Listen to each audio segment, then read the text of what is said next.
अभी लिपुलेख का विवाद भी आया है, लेकिन मुझको लगता है कि सरकार ने बिना भारत और चीन के साथ संवाद किए बिना ही जिस ढंग से सम्माननीय राष्ट्रपति महोदय के मुख से ये नया नक्शा निकालने की बात की है, उन्होंने हमारी विदेश नीति, उनकी क्षमता के ऊपर प्रश्न उठाया है। एक तरफ राष्ट्रपति महोदय कहती हैं कि लिपुलेख और लिम्पियाधुरा को प्रवेश करके और नक्शा बनाया जाएगा, दूसरी तरफ परराष्ट्र मंत्री कहते हैं त्यसकारणले हामीमाथि यत्रो राष्ट्रियताको प्रश्न खडा गर्ने हो। त्यसकारणले त्यहाँ तारबार लगाउने, जताबाट जे कुरा आएको छ, मलाई लाग्छ कि त्यो नेपाल राष्ट्रियताको लागि, नेपालको जनताको लागि, मधेसको जनताको हितकर छैन महोदय। त्यसकारण 98% जुन सीमाङ्कनको छ त्यसलाई अगाडि बढाओस्। 2% जुन मलाई लाग्छ कि 2%मा काला पानी र सुस्ताको समस्याको लागि सरकारले विलम्ब, यो मौसमी राष्ट्रवाद होइन, कहिले सुत्ने कहिले जाग्ने, अहिले मलाई लाग्छ कि सरकारले यो समस्यालाई काला पानीको समस्याको हल गरोस्। मधेसी दलले बोलेन, राजेन्द्र महतोले बोलेन रे। और यो सीमा को रक्षा तो दौरा सुरबा टोपी लगाउने, केपी ओली लगाउने कि राजेन्द्र महतो धोती लगाउने गर्ने। यसैले शाहमुख महोदय यो सरकारले राष्ट्रघाती काम, अन्तमा शाहमुख महोदय म के भन्छु भने यो हो अनमोल मिडिया युट्युब च्यानल। जानकारीमूलक तथा रमाइला भिडियोहरूका लागि कृपया च्यानललाई सब्स्क्राइब गर्न नभुल्नुहोला। उत्पादन बढाउनको लागि कृषि प्रधान देश हो, तर एउटा हिन्दुस्तानमा एउटा अवस्था कस्तो थियो भने हिन्दुस्तानको जनताले सधैँ विदेशीको होइन अन्न खानुपर्ने, विदेशको आयातको अन्न खानुपर्ने, तर त्यहाँ सरकारको नीतिले पन्जाब जस्तो ठाउँमा होइन, घर घरमा होइन पानीको व्यवस्था गरेर बिजुलीको व्यवस्था गर्यो। आज पन्जाबले पुरै देशमा पुरै हिन्दुस्तानलाई 6 महिनाको होइन खाद्यान्न दिन सक्छ। त्यसकारण हाम्रो देशमा यो सरकारले कृषि नीतिमा यो मलाई लाग्छ कि 51 सालदेखि अहिलेसम्म 3% भन्दा बजेट छुट्याएको छैन। अहिले म माग गर्न चाहन्छु, यो देशमा अहिले यो कोरोना र आर्थिक उत्पादनको लागि र आत्मनिर्भरको लागि सरकारले 10 देखि 15% बजेट कृषिमा छुट्याउनुपर्छ सहयोग महोदय। त्यसकारणले कृषि उत्पादन बढाउने हो भने हर खेतमा पानी, हर हातमा काम हुन्छ सहयोग महोदय। त्यस सरकारले यो अहिले कोरोना भाइरसको अवस्थामा यो नीति अपनाउनु पर्दछ सहयोग महोदय। त्यसरी स्वास्थ्य क्षेत्रमा होइन, अस्पतालहरूको अवस्था, साधन स्रोतको कमी छ सहयोग महोदय। हाम्रो देशहरूमा आधुनिक प्रयोगहरूको प्रयोगशाला खोल्नु पर्दछ, सातै प्रदेशमा खोल्न सकिएको छैन। सरकारका अस्पतालका जनशक्तिहरूको अभाव छ सहयोग महोदय। 12,000 नेपाली जनतामा एउटा डाक्टरले सेवा गर्न पुर्याउन सक्छ सहयोग महोदय। त्यसकारण जनशक्तिको अभाव छ, त्यसमा काम गर्ने होइन कर्मचारीहरू, विभिन्न क्षेत्रमा होइन गर्ने कामहरूको मलाई लाग्छ कि अहिले पनि अभाव, जुन काम गरिरहेको छ त्यो अभाव छ। उहाँहरूको होइन सुरक्षाको व्यवस्था हुनुपर्दछ। परीक्षणको शाखाहरू न्यून छन्, सरकारले यो कार्यान्वयनतिर अगाडि बढ्नु पर्दछ र जनताको विश्वास छैन सहयोग महोदय। त्यसकारणले सिँचाइको व्यवस्था भन्न चाहन्छु सहयोग महोदय। यो देशमा तराई मधेसमा जनताले एउटै माग छ कि सिँचाइको व्यवस्था भइदियो भने यो उत्पादन बढ्न सक्छ। त्यसैले सिँचाइको व्यवस्थाको लागि अहिले पनि तराई मधेस समृद्धि कार्यक्रम हटाइएको छ।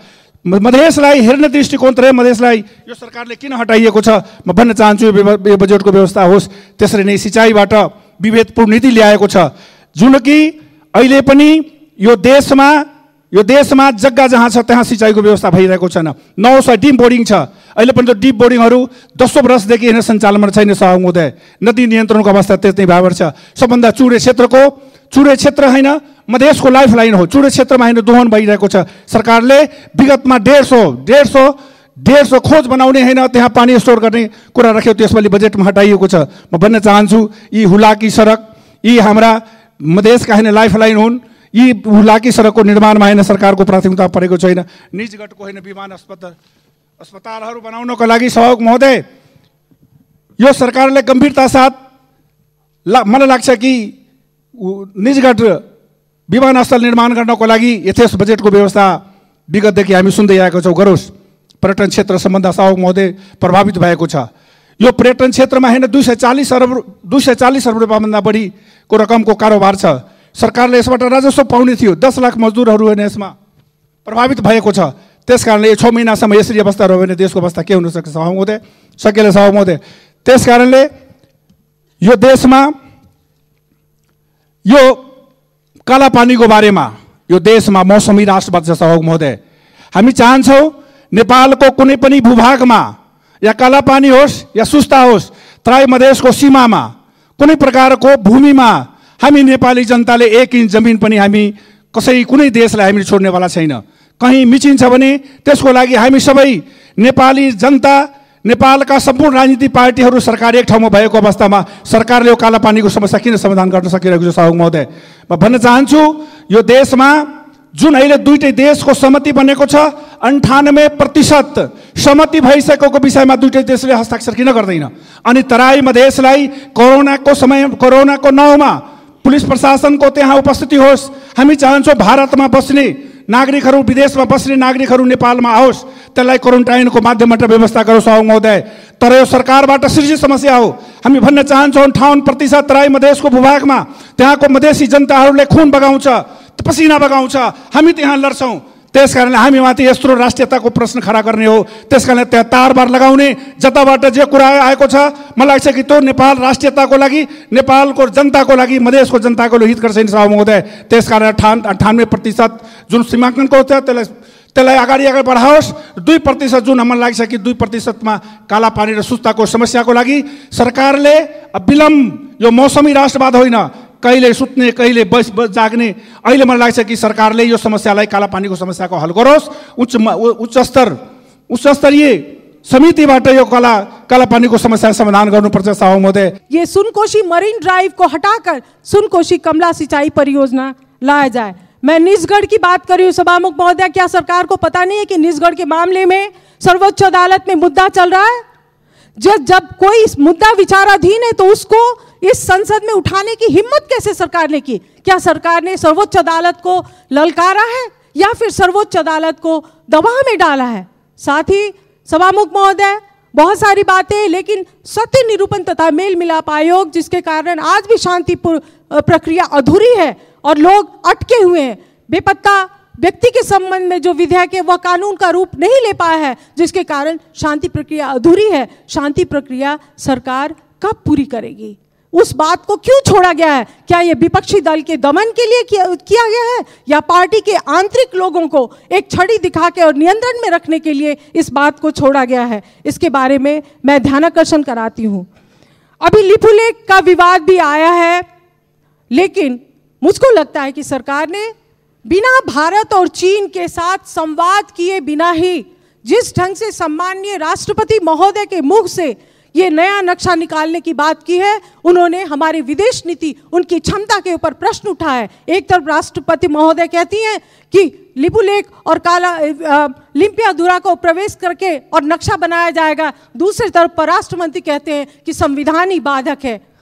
सभामुख महोदय, विदेश नीति जुआ नहीं है, गैम्बलिंग नहीं है।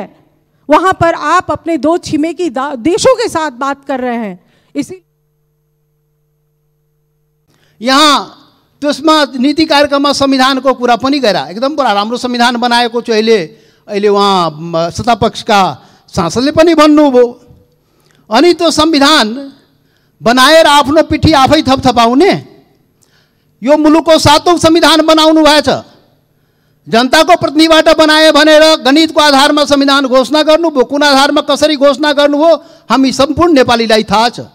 अनि 70 वर्षमा 7औं संविधान बनाएर बहादुरी देखाउने, 70 वर्षमा 7वटा संविधान यो मुलुकमा समाप्त हो, 6औं संविधान समाप्त हो, 7औं संविधान हो। यो 7औं संविधान पनि समाप्त गर्ने दिशामा सरकार लागेको छ। संविधान बाइबल, कुरान, गीता, महाभारत जब बनाउन खोज्छ त्यो संविधान टिक्दैन। 6वटा संविधान समाप्त भइसक्यो। अहिले बोल्ने सत्तापक्षका मान्यले भारतको तुलना गर्नुभयो। 10 वर्ष लाग्यो रे संविधान स्वीकार्यताको लागि, तर 100 पटक भए पनि संविधान संशोधन गरेर सम्पूर्ण भारतवासीलाई स्वीकार गराइयो। तर यो चरित्र यहाँ देखिएन सभामुख महोदय। अनि यही गरेर संविधान टिक्ने हो। 7औं संविधान कुन दिन सकिहाल्छ ठेगान छैन। त्यसैले सभामुख महोदय, सरकार संवेदनशीलता सरकारमा देखिएन। सभामुख महोदय,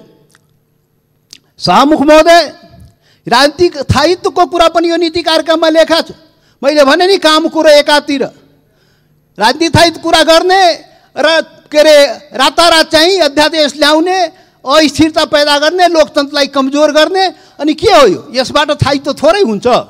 सभामुख महोदय, यो नारामा सीमित, यो हेर्नुस् पुरै नीति कार्यक्रममा नारा, यो के गरी ल्याएको यो नारा?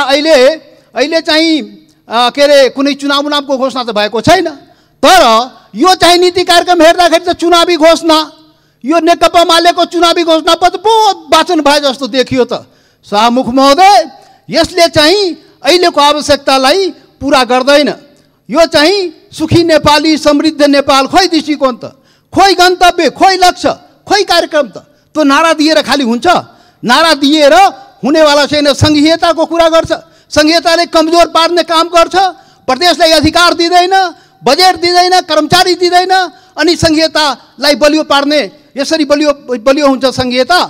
सभामुख महोदय, यो चाहिँ यो रे के अरे निरोगी नेपाली बनाउने कि रोगी नेपाली बनाउने हो? लकडाउन भएको 50 दिनभन्दा बढी भइसक्यो, सरकारले गर्यो के त? लकडाउन बाहेक सरकारले के गर्यो? जनताको जीवनको रक्षाको लागि के गर्यो? राहत बाँट्यो, कहाँ कहाँ राहत बाँट्यो? उद्योग धन्दा बचाउने के काम गर्यो? अर्थतन्त्र सङ्कटमा जाने अवस्था छ, त्यसबाट जोगिने काम के गर्यो? उद्योगपति व्यापारी जो पुरा अब सङ्कटमा परेको त्यसको लागि के गर्यो? छैन। सभामुख महोदय, यसरी चाहिँ हुँदैन। स्वदेशी वस्तु चाहिँ उत्पादन गर्ने रे, स्वदेशी के अरे उपभोग गर्ने रे, अनि उत्पादन भए पो उपभोग गर्ने। खोइ त उत्पादन भएको? यो के भन्छन्, यो नुन तेल हल्दीदेखि लिएर सागपात, यो फलफुल सबै चाहिँ बाहिरबाट ल्याउने, अनि के वो स्वदेशी वस्तु चाहिँ उपभोग गर्ने, त्यहाँतर्फ कुनै ठोस कार्यक्रम आउँदैन, अनि यसरी हुन्छ। त्यसैले सभामुख महोदय, यो चाहिँ हुँदैन। यस हिसाबले केही पनि हुनेवाला छैन। सुशासन, न्याय, अपराध मुक्त यस्ता कुरा गरेका छ। खोइ त यही हो सुशासन? निर्मला पन्तको पटक पुरै देशवासीले उठाए, खोइ पाए त? अपहरण के अरे न्याय पाउने, खोइ रेशम 84 आन्दोलनकारी न्याय पाएको त? खोइ त के अरे अपराध मुक्त रे, अनि सांसदको अपहरण हुने, अनि यसरी हुन्छ। अनि अन्तमा यो सीमा रक्षाको कुरा धेरै आएको छ। कसले सीमा रक्षा गरिदिने हो? लिपु लेक। मान्य सदस्य, बस एकै मिनट साउँ, बस प्लिज 1 मिनट है। यो लिपु लेक, काला पानी, यो चाहिँ के यो लिम्पुवा धुरा रे, अब यो चाहिँ यो मिचियो रे, अनि यो रक्षा कसले गरिदिने हो? यो रक्षा कसले? यो सरकारले गर्ने कि कसले गर्ने हो? 70 वर्षदेखि उठेको कुरा यो कसले? यो हामीले गर्ने कि यो सरकारले गरिदिने हो? यो सरकार के गरेर बसेको थियो? त्यो 8 वर्षदेखि बनिरहेको, किन नगरेको? यो नगर्ने राष्ट्रघाती हो कि होइन? अनि यो चाहिँ मधेसी दलले बोलेन, राजेन्द्र महतोले बोलेन रे। अरे यो सीमाको रक्षा तो दौरा सुरुवाल टोपी लगाउने, केपी ओली लगाउने कि राजेन्द्र महतो धोती लगाउने गर्ने? यो हो अनमोल मिडिया युट्युब च्यानल। जानकारीमूलक तथा रमाइला भिडियोहरूका लागि कृपया च्यानललाई सब्स्क्राइब गर्न नभुल्नुहोला।